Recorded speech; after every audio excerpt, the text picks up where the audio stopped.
Well, look, despite all of that, Westpac has released its latest economic outlook report, and they're still expecting a recovery in our economy.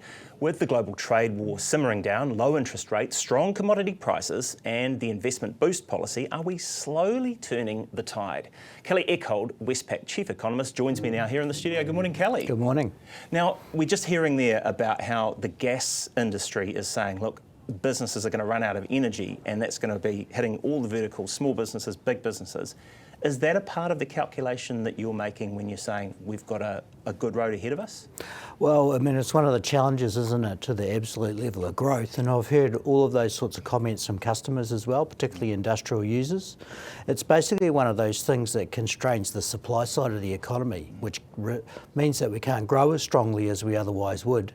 It's also one of those things that really impacts on inflation for the household sector as well, which is another big theme that we've got in the overview this time. Yeah, your overview, I think, had a beautiful picture of a child looking out the window saying, are we there yet, are we there yet? Does that kind of feel the journey that we're on here? We're not quite at that level. It's very reminiscent of being kind of like half an hour away in the car with the kids. You know, that's pretty much it. You can sort of see where we're going to end up, but not quite yet.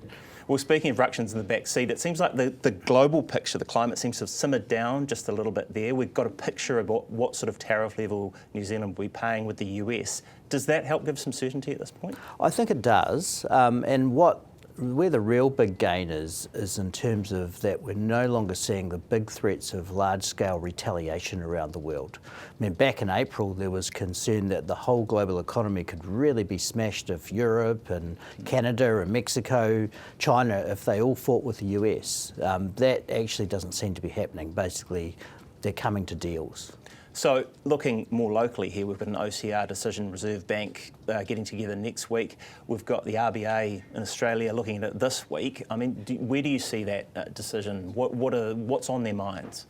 Well, I think the RBA is going to cut rates this week. They signalled that quite well. And for this one, we actually think the Reserve Bank will as well, because they pretty much signalled that they were going to do a rate cut in August. Where the action is what happens from here, and our forecast suggests that if this economy picks up as projected, we probably won't see any more rate cuts. Right.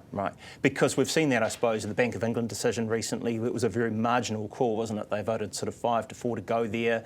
Contested calls more recently in all of the reserve banks in the countries that we compare ourselves with. So is it getting harder to pick what will happen next? It's what happens when you get to the end or close to the end of the cycle. There are reasonable debates on both sides of the equation every meeting.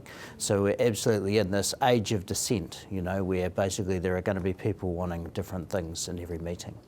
We've got the labour market data that came out last week. That was pretty much in line with what we were expecting, but does that give any kind of forward indication about where we are, whether we've hit the bottom, do you think? Right now, the labour market data is not really pointing to imminent recovery. So, you know, if we look at the volume of jobs growth, it's still negative. We need that to turn around to being positive by the end of this year. So keeping an eye on those sort of indicators, I think, will be quite important for us, the Reserve Bank markets, in terms of determining what happens next. And does that lead to a bit of a mood shift as well? Or is it on, I don't know, politicians, someone trusted to tell us things are getting better that we believe? When will we actually feel the effects of an upturn? People will feel it when they see more job ads in the paper or on the internet, when they feel more secure about their own employment position. Those are the sorts of things that boost consumer confidence, increase consumer spending, and when businesses see that, that's when the hiring and the investment really gets going. Right, thanks very much. Kelly Eckhold, Westpac Chief Economist there. Some really insightful thoughts as we try to make our way forward this morning.